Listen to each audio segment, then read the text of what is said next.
Welcome to the NPTEL course on modernization and creative communication.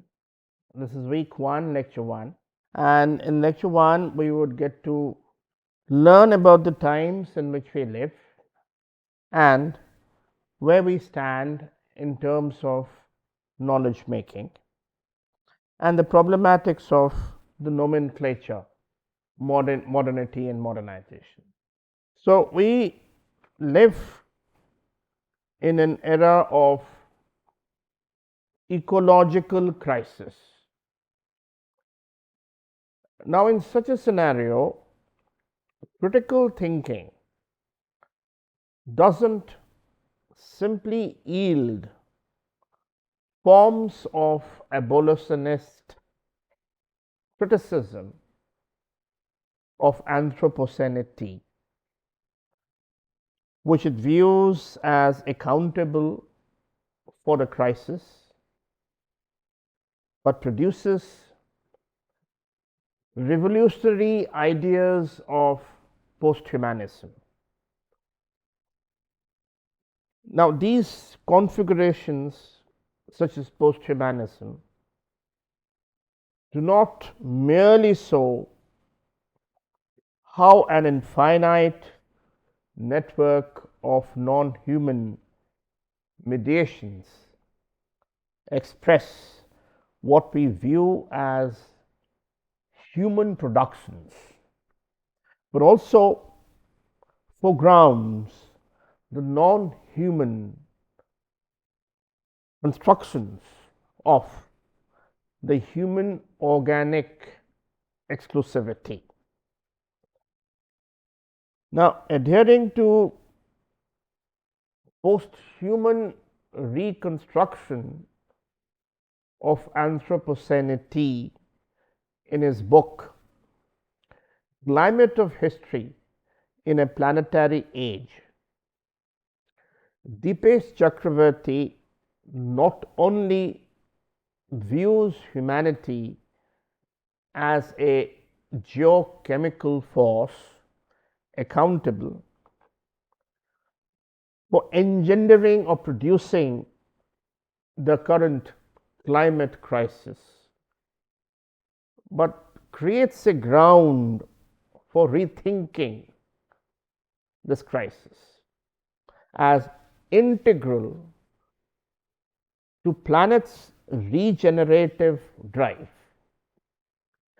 However, thinkers such as Dipesh Chakravarty and posthumanist thinkers such as Jane Bennett stay bonded not only by producing a similar drive towards reducing the ocular singularity of human organicity or organizations into a precarious interplay of non human forces, but by producing intensities of indifference or aversion towards historical readings or spatializations of any kind. I'd repeat this again. Thinkers such as Jane Bennett and Chakravarty, they are bonded not by a similar drive towards reducing the visible singularity of human organicity or organizations into an interplay of non-human forces, but by producing intensities of indifference or aversion towards historical readings or spatializations of any kind. They view such readings as racial, as provincial, an attempt to render exclusive focus on the workings of political apparatuses rather than showing how these workings remain affected by their grounding in deep history, deep time, and the micropolitics of the planet. Now, they consider such indifference and aversion to human history necessary for reconstructing humans into non-human or planetary assemblages, which they view as bearing some kind of a potential that may, yield or generate, fresh openings or clearings, or produce a kind of a movement towards the production of a new earth or a new planet. So, in such a climate of indifference to human history, how should we approach historical ideas such as modernization and modernity?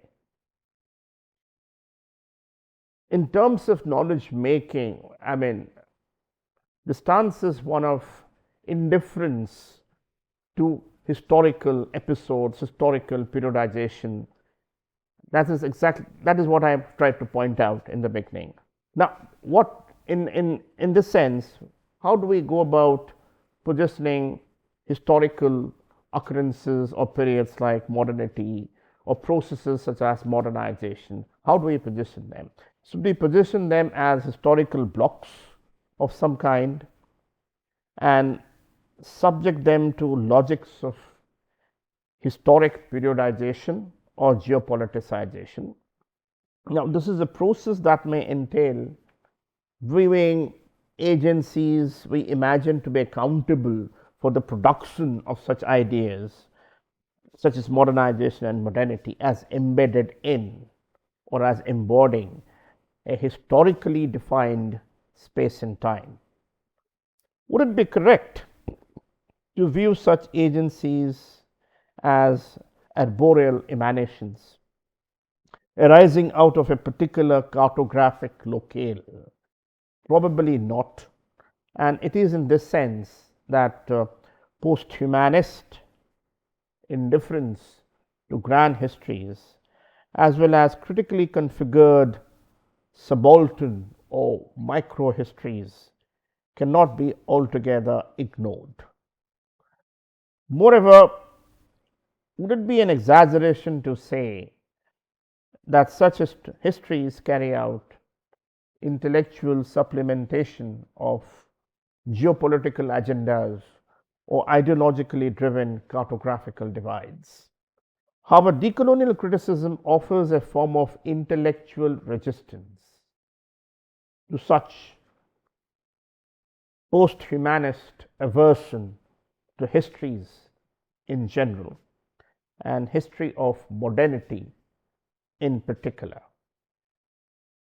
Such a criticism offers a kind of unwavering attention to the history of modernity, while withdrawing from the ethicality of modernist knowledge systems. This is because it views modern history less as offering a kind of critical resistance to the European quest of empire, but more as an archival or a production site for preserving the colonial imaginary. In particular, its pedagogical exercises that had gone on to establish the inferiority of indigenous others. These were exercises that were meant to serve as the ground for the coming European community to engage with the non-European, non-West. While for decolonial thinkers, modernity stood as an ambivalent phenomenon. For likes of Dipesh Chakravarty, it stood as a muddle. In his article, Muddle of Modernity, Dipesh Chakravarty claims that the nomenclature modern sparks off, alienating effects. He states words such as modern imply value judgments from which most contemporary historians would like to distance themselves. If someone is modern, then he or she is so with regard to somebody who is not. That somebody may come to be seen as backward or pre-modern or waiting to be made modern, consigned, as I put it, in provincializing Europe. This is Dipek Chakravarty's statement. I'm quoting him. Consigned, as I put it, and he has put this in his book, the famous book, The Provincializing Europe, to the waiting room of history. Moreover, confusions multiply when it comes to understanding what the nomenclature modern means. The historian Patrick Wolf indicates colonialism's centrality to the global industrial order, to claim that the expropriated Aboriginal, enslaved African American, or endangered Asians is as thoroughly modern as the factory worker, bureaucrat, or flaneur of the metropolitan center. Now, Chakravarty exploits Patrick Wolf's claim to unsettle attempts to equate the nomenclature modern as marking a particular shift in one's sensibility, mirroring his epistemic acquisitions or achievement. Chakravarty states if these disparate figures are all equally modern and thoroughly so, then clearly their modernity has little to do with differences in the levels of education, urbanity, or any other forms of cultural capital. In what sense could then they be equally modern? Is modern then simply a synonym for the global industrial order? Even periodizing the intensities of modernity, organizing them into exclusive historical blocks, turns out to be equally problematic. In his article, Model of Modernity, Dipes argues that the impetus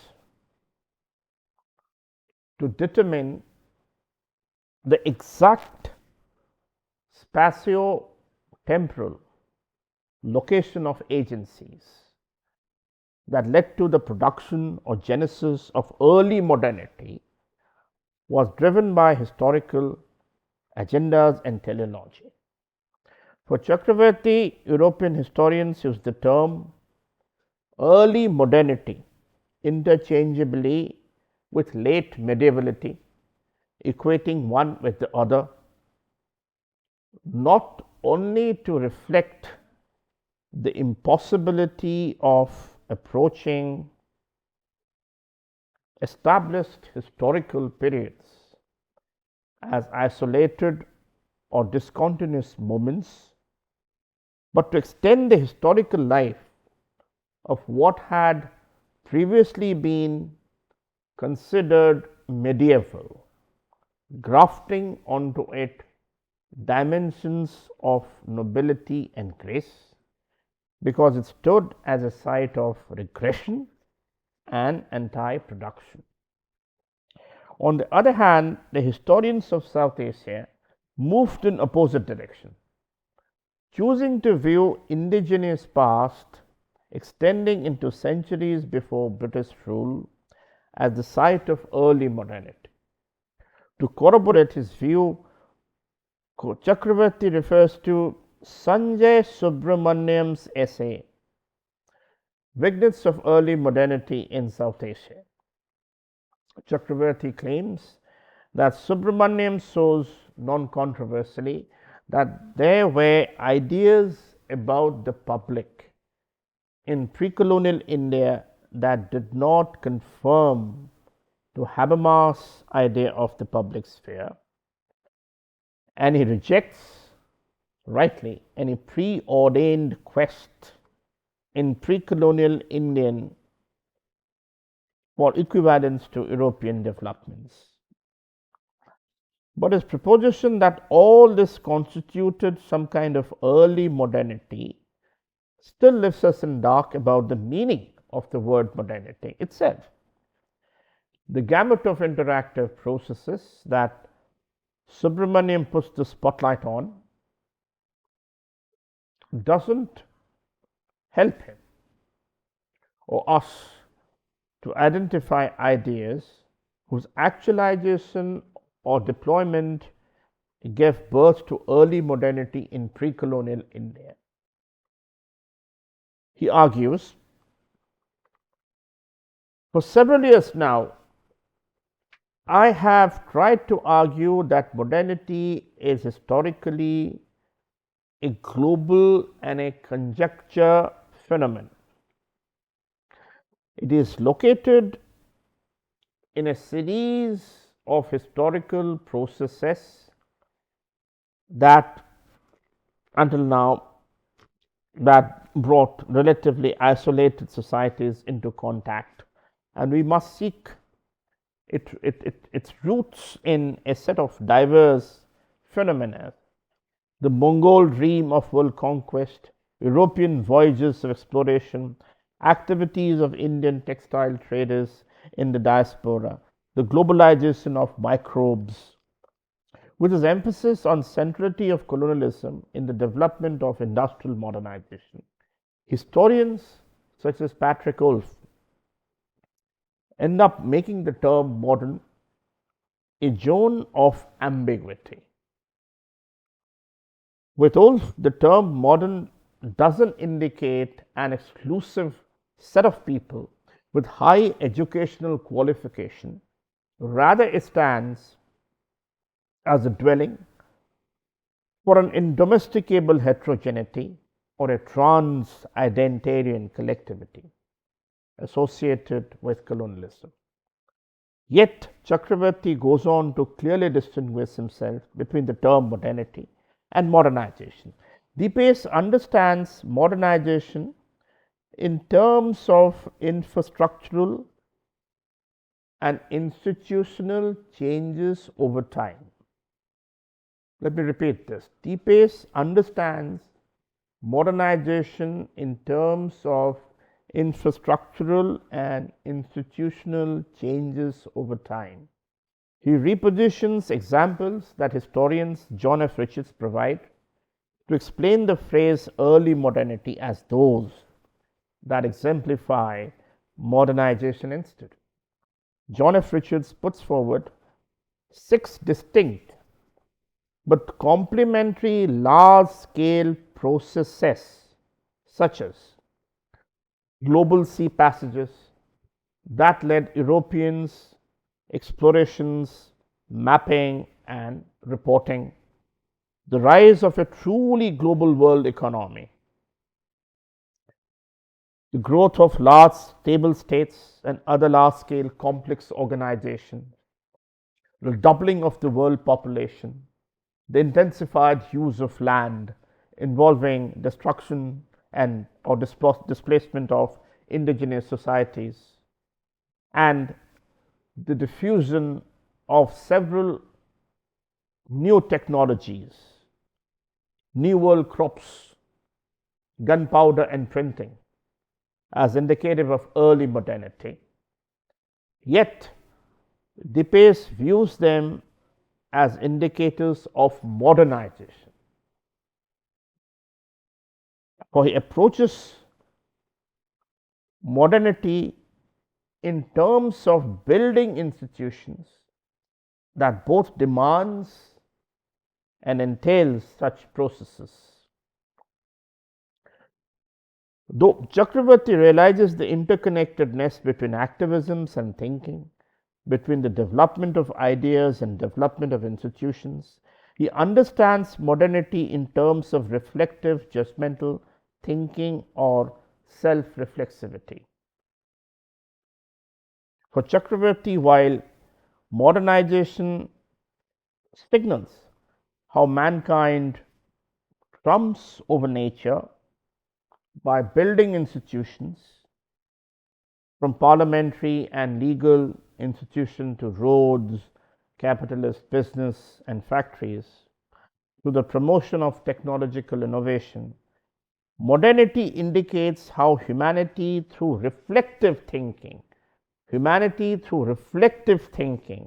trumps over itself, turning its institutions and infrastructures into routes and passages for actualizing human emancipation, rather than making them centers of political tyranny, clerical bigotry, and economic servitude. Howard Deepace uses John F. Richards' essay to firstly stress the ubiquity of modernization process. For him, according to him, modernization was everywhere. All societies were modernizing at the same time. Okay, there was certain kind of simultaneity about it. So John F. Richards' essay is used by Deepace to stress the ubiquity of modernization process, and he positions modernization as a universal phenomenon. And secondly, he problematizes the interrelatedness of modernity and modernization. Deepace finds the urge to modernize as integral to dynamics of human society. Now, he finds this urge to modernize as integral to dynamics of human society. The urge to modernize is an integral feature of the human society. Every society arises out of and expresses the triumph of mankind over nature, or reconstructs the opacity of nature into patterns of habitability in a unique way. All of us have our own ways of organizing or reformatting the nature, okay, tinkering with nature, and making it habitable. Okay, human societies, always tends to make the opacity of nature, struggle or overcome the opacity of nature and make nature habitable.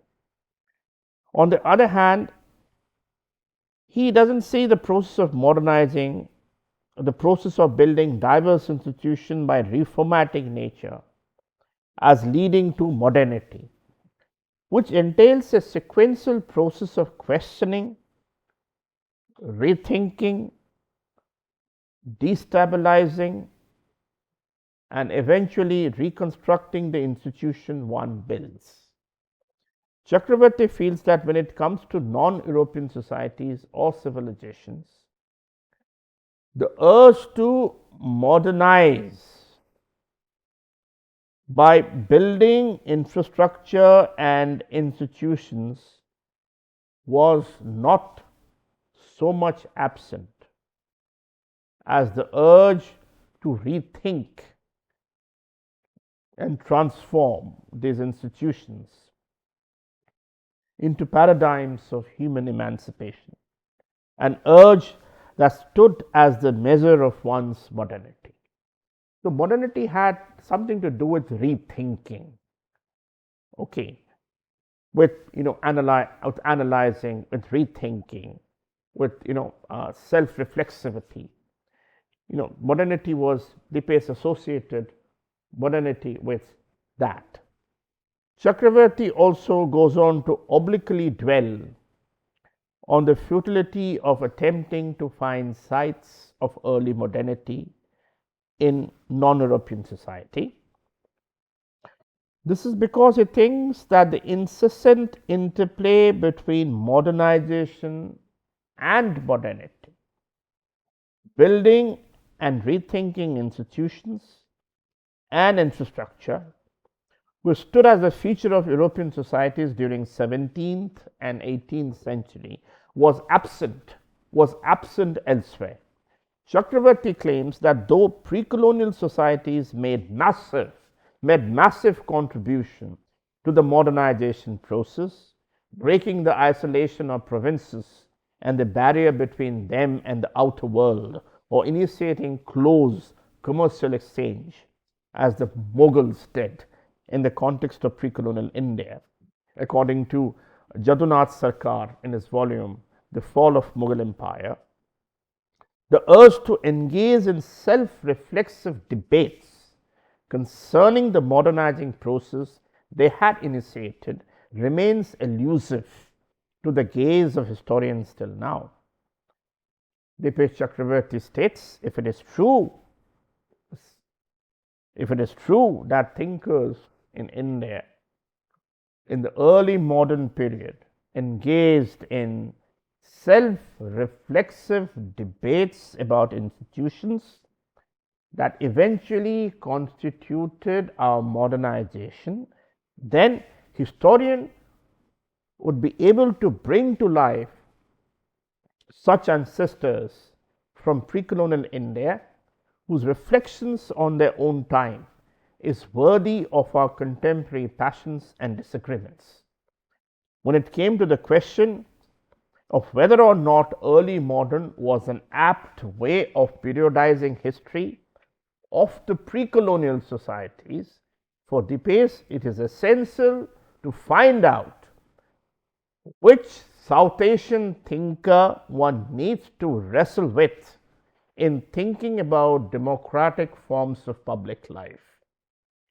While arguing why the phrase early modernity corresponds well with the European context, Chakravarti states, European early modernity matters in part because 17th and 18th century debates in political philosophy are relevant to all discussions of modernity or postmodernity. Today, Hobbes and Spinoza still remain pertinent to arguments on democracy in a way that may not find parallels in other instances of the early modern. Now, let us talk about the problems of periodizing modernity. Now, critics have approached periodization as an exercise in reducing the complexities of time or complex folds of time, or rearranging the overlapping, entangled nature of time into a linear sequence, into a chronological sequence. Now, stressing the contrivance of historic periodization, Johann Gustav Droysen observes, in history there are no epochs, just as the lines of the equator or of the tropics are not in the world. They are only forms of observation which the thinking spirit gives to the empirically existent. However, periodization did not so much express the humanist art, rather it stood as a form of restricted provincial thinking driven by a determination to align the complex folds or the aberrations of time and space with the Western progressivist vision of history. Worse, these periodizations were seen as an inherent component of Eurocentric colonial practices. The modern conception of history rests on an influential mode of periodization, the triad of antiquity, the Middle Ages, and the modern era. The tripartite division of history gradually emerged from the humanist cultural disdain for the immediate past. Its origins are usually traced back to the Italian cleric and the poet Francisco Petrarch. The pejorative, othering perspective on the culture of the past millennium, in contrast to his own time, gave birth to the notion of the Middle Ages based on a twofold distinction: the now of Renaissance humanism and the before. However, this before inherently implies a third period. Renaissance humanists saw their own age as a revival of a lost intellectual heyday, namely of the Roman Empire.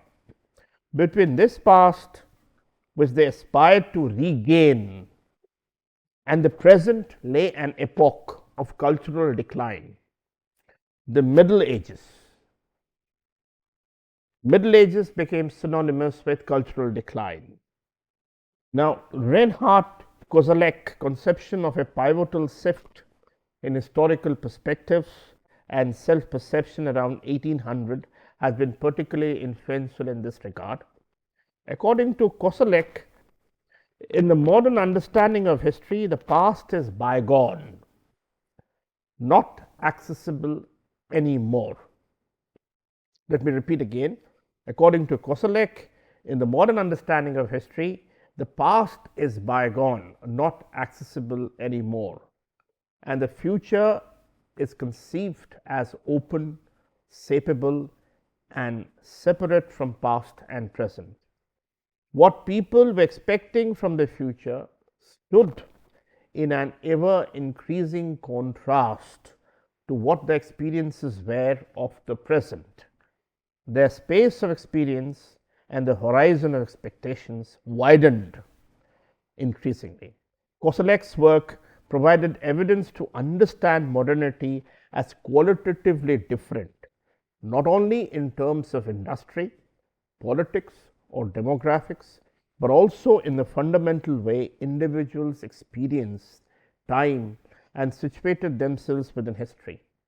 Understanding modernity as qualitatively different corroborated in return the divisions of epochs of antiquity into antiquity, Middle Ages, and modernity, as it was delineated since the 16th century and firmly established within the academic historiography in the 19th century as stations on the way to modernity, as not yet. In the words of Chris Loring, the teleology of modernity can thus be understood as the birthmark of Western periodization.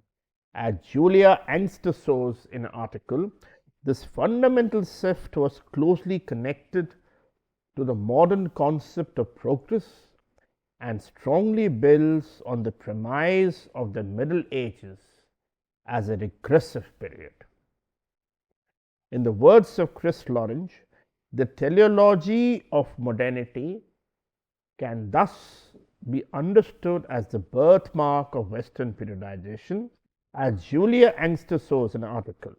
The fundamental shift was closely connected to modern concept of progress and strongly builds on the premise of the Middle Ages as a regressive period.